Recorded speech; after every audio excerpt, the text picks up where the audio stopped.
زندگی کیسے گزارنی ہے۔ میرے نبی کی زندگی کا دوسرا رخ کہ بطور انسان زندگی کیسے گزارنی ہے، مرد عورت ہے زندگی کیسے گزارنی ہے۔ پہلا رشتہ جو قائم ہوا دنیا میں وہ ہے خامد اور بیوی، حضرت آدم اور حوا کا نکاح ہوا۔ اللہ تعالیٰ نے عورت کو کمزور بنایا تو پہلے دن سے اس کو عزت اور احترام دیا تاکہ ساری زندگی اس کمزوری سے ناجائز فائدہ نہ اٹھایا جائے بلکہ اس کو عزت دی جائے۔ کہ آدم علیہ السلام کے لیے مٹی اکٹھی کی، پانی ڈالا، گوندھا اور ایک اسٹیچو بنایا اور ڈال دیا۔ جب وہ خشک ہوا اس میں روح ڈالی اور پھر وہ ننگے بدن تھے، پھر ان کو جنت کے کپڑے پہنائے اور جنت میں ڈال دیا۔ اس کائنات کا حسن بھی عورت سے ہے اور جنت کا حسن بھی عورت سے ہے۔ حضرت آدم علیہ السلام جنت میں، لیکن بابے جی دا دل ہی نہیں لگتا، کلے کلے ہی ٹرے پھر دیں۔ اب اللہ نے عورت کو بنانے کا ارادہ کیا تو اللہ ایک ڈھیر مٹی کا اکٹھا کر کے عورت کے لیے بھی بنا دیتا اور اس کا اسٹیچو بنا دیتا اور اس کو خشک ہونے دیتا، پھر اس میں روح ڈالتا، پھر اس کو کپڑے پہناتا۔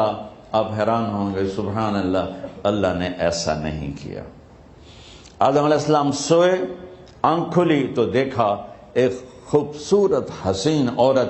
یہ بات اکثر لوگوں کو معلوم ہوگی کہ یوسف علیہ السلام دنیا کے حسین ترین انسان تھے، اور یہ بات شاید کسی کو معلوم نہیں ہوگی کہ دنیا کی سب سے حسین خوبصورت عورت حضرت حوا ہے۔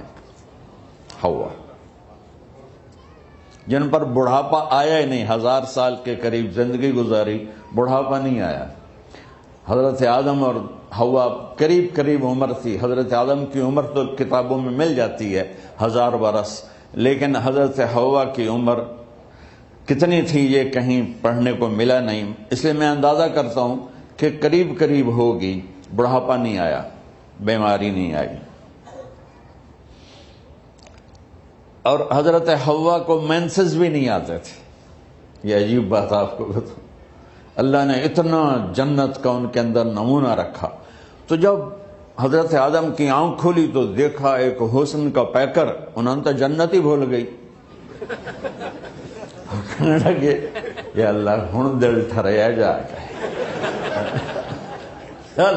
یا اللہ کون ہے؟ کہ تیری بیگم۔ کہ واہ جی واہ، موجاں ہی موجاں۔ تو اللہ تعالیٰ نے نکاح پڑھایا۔ سبحان اللہ، اپنے نبی کی شان دوبارہ سنو۔ تو اللہ نے کہا آدم اپنی بیگم کا مہر ادا کرو۔ تو وہ پوچھنے لگے کیا مہر ہے؟ دیکھو ایک بات سنو، مہر کسی کی بیٹی کی قیمت نہیں ہوتی۔ $1 ہو یا $1 ٹریلین ہو، بیٹی کی کوئی قیمت نہیں ہوتی۔ یہ ایک نشان ہے کہ اس بچی پر اب یہ جو خامند ہے وہ موت تک خرچہ اس کے ذمہ ہے، بیوی کے ذمہ خرچہ نہیں ہے۔ خامند کما کے لائے گا اور اپنی بیگم کو کھلائے گا، اور بیوی گھر کی ذمہ داری نبھائے گی۔ تو خیر وہ الگ بات چلی جائے گی۔ اللہ تعالیٰ نے کہا کہ مہر ادا کرو۔ کہا جی کیا مہر ہے؟ تو میرے اللہ نے کہا تیری نسل میں میرا آخری نبی آئے گا، اس پہ ایک دفعہ درود پڑھ دے، یہ مہر ہے۔ اچھا، شروع دن سے ہے کہ میں نے قبول کیا۔ قبول کیا کا مطلب ہے کہ میں اس لڑکی کو قبول کر رہا ہوں، اس کی کمیوں کے ساتھ بھی خوبیوں کے ساتھ بھی۔ اور جب لڑکی کہتی ہے سائن کرنا قبول کیا ہے، یا زبان سے کہے قبول کیا ہے، تو یہ اس بات کی گارنٹی ہے کہ میں نے اپنے اس لڑکے کو خامد ہونے کے طور پہ قبول کیا، اس کی کمیوں کے ساتھ بھی، اس کی خوبیوں کے ساتھ بھی۔ اور جو ہی شادی ہو کر ڈولی سسرال کے گھر جاتی ہے تو ٹیسٹ شروع ہو جاتا ہے، کی کر دیے، باندھی کے میں، اٹھیندی کے میں، بول دی کے میں۔ اور اس میں بہت زیادہ نیگیٹو کردار ہے سسرال کا. کئی لڑکیوں کا چونکہ ہم نے اپنے نبی کی زندگی نہیں قبول کیا. یہ واجب ہے کہنا قبول کیا کہ جس میں پیغام ہے کہ اب میں اس کی میں کوئی کمی ہے وہ بھی قبول کروں گی, کوئی خوبی ہے تو سر ماتھے پر. اور لڑکا کہتا ہے کہ میں اسے قبول کرتا ہوں, اس کی خوبیوں کے ساتھ بھی کمیوں کے ساتھ بھی. یہ بات یاد رکھنا, پرفیکشن کبھی تلاش نہ کرنا, پرفیکشن کبھی تلاش نہ کرنا. اللہ نے 100 نمبر نہیں مانگے, 51, ایک نمبر اوپر ہو گیا. گناہ تمہارے 50 ہیں اور نیکی تمہاری 51 ہے, تو اس ایک پر ہم تمہیں جنت میں ڈال دیں. اب کوئی خامد اپنی بیوی میں پرفیکشن دیکھنا چاہے, بیوی اپنے خامد میں پرفیکشن دیکھنا چاہے, ساس سسر اپنی بہو میں, ساس سسر اپنے داماد میں, بھائی اپنے بھائی میں, ماں باپ اپنی اولاد میں, اولاد اپنے ماں باپ میں, جہاں یہ نظر ہوگی تو وہاں لڑائی ہوگی. کمیوں کے ساتھ قبول کرو. قبول کا لفظ اتنا واجب ہے تو ڈر تو پھر بہ گئی تھی نا.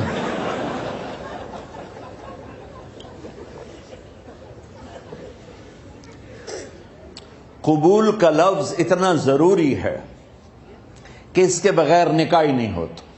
میں یہ کئی جگہ لطیفہ سنا چکا ہوں اور واقعی قصہ بھی ہے, ایسے لطیفہ نہیں ہے. میرے دوست ہیں, ذمہ دار ہیں اچھے, تو ان کے گاؤں کا ایک بچہ چھوٹی عمر میں بسوں پہ جا کے نا وہ جاب پہ لگ گیا.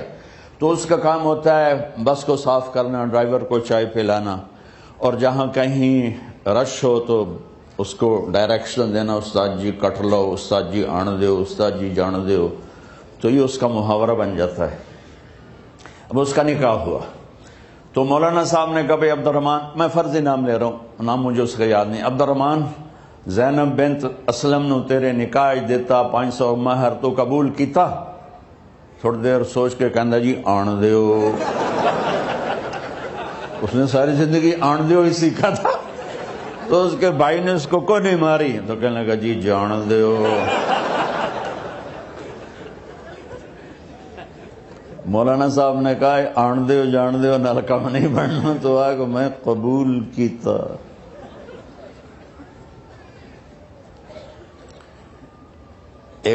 یہ بھی صحیح واقعہ سنا رہا ہوں. ایک نوجوان نے بیوی کو 3 طلاق دے دی کٹھی. اب ہو گیا پریشان, مولانا صاحب کے پاس گیا, کوئی میرے جیسا ہوگا. مولانا صاحب 3 طلاق دے بیٹھا, کوئی مسئلہ کا حرام. کہا جی کوئی رستہ حرام, کوئی گنجائش حرام.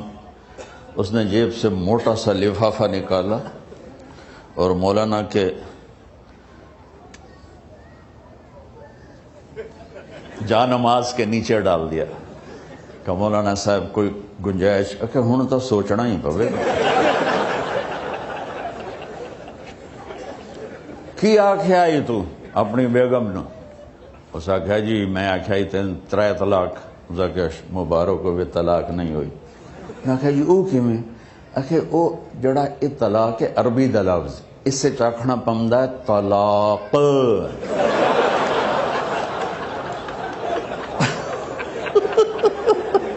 یہ آپ کو صحیح واقعہ سنا رہا ہوں. تو تم نے تو چھوٹے کاف کے ساتھ کہا ہے طلاق. او کاف تا کتے آلا ہے. موجاں کر, ایک لفافہ ہو راوے تو چاہے ساری زندگی دا حلال کر دے. لفظ قبول اتنا ضروری ہے. تو میرے نبی نے 11 شادیاں کی, اللہ کی قسم شوق کی نہیں تھی. ما تزوجت وما زوجت الا بوحی من السماء نزل به جبریل. کہ لوگوں سن لو میری بات غور سے, مجھے عورت کی کوئی رغبت نہیں ہے. میں نے جہاں شادی کی, جہاں بیٹی کی شادی کی, پہلے اللہ نے آسمان سے جبریل بھیج کے حکم دیا, پھر میں نے قدم اٹھایا. تو پہلا رشتہ خامند اور بیوی ہے جو اس کائنات میں جڑتا ہے. یہ دنیا کا سارے رشتوں میں نمبر 1 رشتہ ہے، سب سے خوبصورت رشتہ ہے، سب سے اہم رشتہ ہے، سب سے بڑا رشتہ ہے۔ والدین کے لیے چند آیات ہیں، اولاد کے لیے چند آیات ہیں، بہن بھائیوں کے لیے چند آیات ہیں، خاوند اور بیوی کے لیے سینکڑوں آیات ہیں، سینکڑوں۔ تو اگر آپ اپنے گھروں میں کامیابی دیکھنا چاہتے ہو، اپنے گھر کو ہاؤس کی بجائے ہوم دیکھنا چاہتے ہو، خوشی کا اگر آپ اسے گہوارہ بنانا چاہتے ہو، اللہ کی قسم ڈگریوں سے نہیں ہوگا، محبت سے ہوگا۔ میرے نبی سے پوچھا گیا یا رسول اللہ اسلام کا سب سے مضبوط عمل، نہیں، میرے نبی نے سوال کیا، بولو بھائی اسلام کا سب سے مضبوط عمل کیا ہے؟ صحابہ نے کہا نماز۔ نہیں، سبحان اللہ، ابھی میں نماز کی کتنی اہمیت بتا چکا۔ انہوں نے عرض کیا جہاد، آپ نے فرمایا نہیں۔ تو صحابہ نے عرض کیا روزہ، آپ نے فرمایا نہیں۔ اللہ اکبر۔ کہ یا رسول اللہ حج، آپ نے فرمایا نہیں۔ تو سارے صحابہ حیران ہو گئے، یا رسول اللہ نماز، جہاد، روزہ، حج، تو پھر کیا ہے؟ اب سننا سارے بہن بھائی، مستورات، بچے بچیاں، آپ نے فرمایا اسلام کا سب سے مضبوط اور بڑا عمل ہے آپس میں اللہ کے لیے محبت کرنا۔ اگر آپ اپنے گھروں میں حسن دیکھنا چاہتے ہو تو ایک دوسرے سے محبت کرو، اظہار محبت کرو، اور محبت کے پیدا ہونے کے لیے بہت ساری چیزیں ہیں، لپیٹ کے 2 میں کر دیتا ہوں، 2 میں۔ بیوی کی خوبی دیکھو، کمی نہ دیکھو، خاوند کی خوبی دیکھو، کمی نہ دیکھو، پہلی بات۔ دوسری بات، اس زبان سے زہر نہ اگلو محبت کے پھول، اس زبان سے کڑوے جملے نہ ہوں، طنز نہ ہو، ٹونٹنگ نہ ہو، بےعزت نہ کرو، انسلٹ نہ کرو، تو آپ کے دل جڑ جائیں گے۔ یاد رکھو شکلوں سے زندگی آباد نہیں ہوتی، زندگی اخلاق سے آباد ہوتی۔ تو اپنے گھر سے ٹونٹنگ نکال دو۔ نہ کہا کا مطلب ہے بارش کا زمین میں جذب ہو کر یکجان ہو جانا، 2 زندگیوں کا محبت میں جذب ہو کر یکجان ہو جانے کو نکاح کہتے ہیں۔ نہ کہا آنکھوں میں نیند کا اتر کے سلا دینا، نہ کہا خاوند اور بیوی کا ایسی محبت دینا کہ چین کی نیند آ جائے، نہ کہا اعتماد کرنا، بھروسہ کرنا، خاوند بیوی پہ بھروسہ کرے، بیوی خاوند پہ بھروسہ کرے، اے نوے لوک لوک کے فون چیک ہو رہے ہوئے، کال کتنے کی تھی، کال کتنے کی تھی۔ عزت دو، اعتماد کرو۔ چوتھا مطلب درخت کا چھاؤں بنا دینا، نہ کہا میاں اور بیوی، خاوند اور بیوی کا محبت کی ایسی چھاؤں بنانا کہ اس کے نیچے اولاد کا پودا خوبصورتی سے پیدا ہو سکے۔ نہ کہا، صرف لفظ نکاح کے مطلب بتا رہا ہوں، نہ کہا مریض کو، کدھر ڈاکٹر بیٹھے ہیں میرے سامنے بیٹھے ہیں، مریض کو دوا ایسی دینا کہ وہ شفا یاب ہو جائے، آپس کے ایسے تعلق بنانا کہ زندگی کو شفا مل جائے۔ میرے بھائی بہنوں، میں آپ کو اپنے نبی کی زندگی بتا رہا ہوں۔ میرے نبی نے 11 شادیاں کی، اللہ ذوالجلال کی قسم، صرف ہمیں زندگی سکھانے کے لیے کہ گھر کی زندگی کیسے ہوتی ہے اور اولاد کو کیسے پالا جاتا ہے۔ اب لوگ کیا مجبوریاں ہیں کہ عورت بھی جاب کرتی ہے، مرد بھی جاب کرتا ہے۔ عورت کی سب سے بڑی جاب اپنی نسل کو پالنا ہوتا ہے۔ جب یہاں ٹائم نہیں ملتا بچے کو، نہ ماں سے ملتا ہے نہ باپ سے ملتا ہے، تو پھر وہ جنگل کا پودا بن جاتا ہے۔ یہ تو وینکوور ہے، فیصل آباد کی بات سناتا ہوں۔ میرے بچے جس اسکول میں پڑھتے تھے ان کے پرنسپل سے میری دوستی تھی، میں ملنے گیا ایک دن، تو کہنے لگے یہ عجب واقعہ ہوا ہے کہ یہاں 2 بچے پڑھتے ہیں، ان کی ماں بھی ڈاکٹر ہے اور باپ بھی ڈاکٹر ہے، تو وہ دونوں آئے ہیں میرے پاس کہ ہمارے بچوں نے 3 دن ہو گئے ہیں گھر میں کھانا نہیں کھایا، تو ہم پریشان ہیں، ہمیں بتاتے نہیں، کائنڈلی آپ پوچھ کے بتائیں کہ وہ کھانا کیوں نہیں کھا رہے۔ ایک واری کر کے بھی دکھا دو.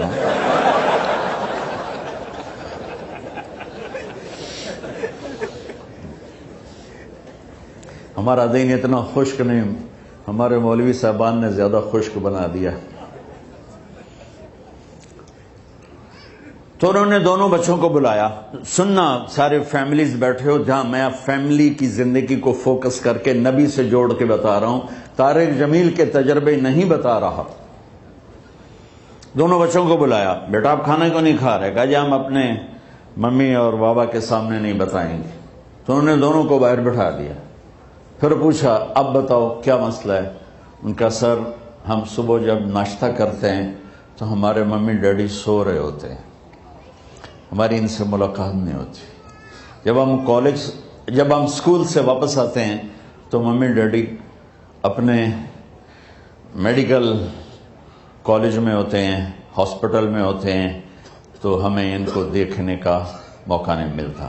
شام کو جب ہم کھانا کھاتے ہیں تو یہ دونوں اپنے پرائیویٹ کلینک میں ہوتے ہیں تو ہم ان کو دیکھ نہیں پاتے. پورا ہفتہ گزر جاتا ہے، ہمیں ماں باپ کی شکل نظر نہیں آتی. تو ہم نے سٹرائک کی ہے کہ ایسے ماں باپ کی روٹی کیا کھانی جو اپنی شکل بھی نہ دکھا سکیں. تو اس لیے ہم نے کہا ہم نے بائیکاٹ کیا ہے، گھر میں نہیں کھانا ہے. تو ایسی لائف مت بناؤ. یہاں ایک بہت بڑا چکر شیطان دیتا ہے، بڑی گاڑی لے لو، $100 کی قسط تو ہے، اور بڑا گھر لے لو، $200 یا $100 کی قسط تو ہے. پھر میاں بھی کام کرے، بیوی بھی کام کرے، جو کہ بڑا گھر باقی رہے، تو خوشیاں تو مٹ گئیں. جو ڈبل جاب کرے گا، پھر ڈبل جاب کرتے ہیں. ڈبل جاب کرنے والا بیچارہ تھکا ہوا ذہن لے کے آتا ہے، وہ کیسے ٹائم دے گا اپنے بچوں کو خوشی کے ساتھ؟ جو ماں جاب کر کے آئے گی پھر کھانا پکائے گی، وہ جب اتنی تھک جائے گی تو اپنے بچوں کو کھلا ٹائم کیسے دے سکے گی؟ پوری کائنات کی ذمہ داری تھی میرے نبی کے سر پر، اور آپ اس کے باوجود روزانہ حسن حسین کے لیے وقت نکالتے تھے. اور انہوں کو آ کر کوئی لیکچر نہیں. دیکھو ماں باپ سے ایک بات کرتا ہوں، لیکچر تھوڑا دو، محبت زیادہ کرو. یہ نہ کرو، یہ کیوں کیا، یہ کرو، یہ کرو، یہ چھوڑ کر صرف سینے سے لگاؤ. پھر محبت دو، کمیوں سمیت بچوں کو قبول کرو، ان کی زندگی تبدیل ہو جائے گی. اتنے بڑے نبی، اتنی بڑی ذمہ داری، اور اتنا درد سینے میں کہ آپ کے سینے سے ایسے ابلنے کی آواز آتی تھی جیسے ہانڈی ابلتی ہے. اس کے باوجود آپ روزانہ کہتے این اللقا، میرے شرارتی بچے کدھر ہیں؟ تو وہ بھاگے بھاگے آتے. دیکھو میں فزیکل کر کے بتاؤں گا تاکہ آپ کو پتہ چلے زندگی کیسے گزاری. کہ میرے شرارتی بچے کدھر ہیں؟ 7 بر اعظم کی ذمہ داری ہے، اور تھوڑی چھوٹیاں چھوٹیاں جابن تو تسی کہتے ہو بزی بڑے ہیں، بزی بڑے ہیں. میرے نبی پہ 7 بر اعظم کے انسانوں کی ذمہ داری ہے، اور آخری آنے والے انسان تک کی ذمہ داری ہے. اس سے بڑی جاب کس کی ہوگی کائنات میں؟ اور پھر آپ روزانہ آتے ہیں این اللقا، میرے شرارتی بچے کدھر ہیں؟ تو حسن حسین بھاگے بھاگے آتے. آپ ان کے لیے یوں ہو جاتے تھے، آؤ بھائی میری کمر پہ چڑھ جاؤ. اپنے نبی کی عظمت کو جانو کہ انہوں نے زندگی کیسے سکھائی. چاند کے 2 ٹکڑے کر دینا کوئی معمولی بات ہے، آسمان چیر کے چلے جانا معمولی بات ہے، ایک زندگی سکھا کے جانا سب سے بڑی بات ہے. کتنی اولادیں برباد ہو گئی ماں باپ کی وجہ سے، کتنے گھر اجڑ گئے ساس سسر کی وجہ سے، کتنے گھر اجڑ گئے لڑکی کے بدتمیز ہونے کی وجہ سے، کتنے گھر اجڑ گئے لڑکے کے شرابی اور باہر کی گندگی کی وجہ سے. زندگی سیکھو. یہ اتنے بڑے نبی ہو کر آپ یوں ہو رہے ہیں جیسے میں نے آپ کو کر کے دکھایا. دونوں کو اوپر بٹھا لیتے اور کمرے میں چکر لگاتے تھے، پھر یوں کر کے پوچھتے تمہارا اونٹ کیسا ہے؟ سبحان. پھر دونوں کو اتار دیتے اور اپنی نواسی زینب، جن کو حضرت علی کی وراثت ملی کس کی؟ علم کی، فصاحت اور بلاغت کی. ان کو کمر پہ بٹھا لیتے اور اکیلی زینب کو پورے گھر میں چکر لگواتے تھے. اور بھی دکھ ہیں زمانے میں محبت کے سوا، راحتیں اور بھی ہیں وصل کی راحت کے سوا. کیا صرف کمانا ہی کام ہے؟ ادھار کی زندگی سے بچو، خوش و خرم رہو. اس کو قسط دینی ہے، یہ قسط دینی ہے، یہ قسط دینی ہے، یہ دینی ہے. سر میں درد نہیں ہوگا تو اور کیا ہوگا؟ تو آپ اتنے بڑے عظیم ہو کر وقت نکال رہے ہیں.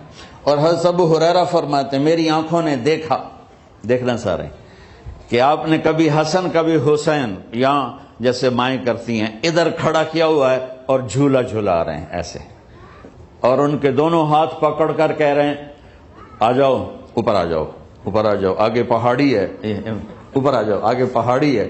تو ایسے آتے اور اوپر آؤ وہ یہاں آ جاتے، آگے آؤ وہ یہاں آ جاتے، آگے آؤ وہ یہاں آ جاتے. تو پھر آپ یوں ہو جاتے، آگے آؤ تو چڑھتے چڑھتے یہاں آ جاتے. یہاں وہ یہاں آ جاتے تو آپ ان کے ہاتھ فکس کر کے آگے بڑھ کر ان کے ہونٹوں کا بوسہ لیتے اور کہتے یا اللہ میں ان سے پیار کرتا ہوں، تو بھی ان سے پیار فرما.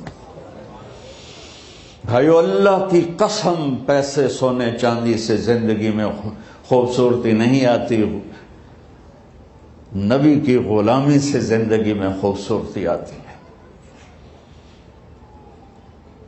اتنے بڑے نبی ہیں اور حضرت عائشہ سے کہہ رہے ہیں دوڑ لگائیں. یہاں کسی مولانا سے پوچھو اپنی بیوی سے کبھی کہا اس نے کہ دوڑ لگائیں؟ الٹا سوٹا لے آتے کھلو جائے گا.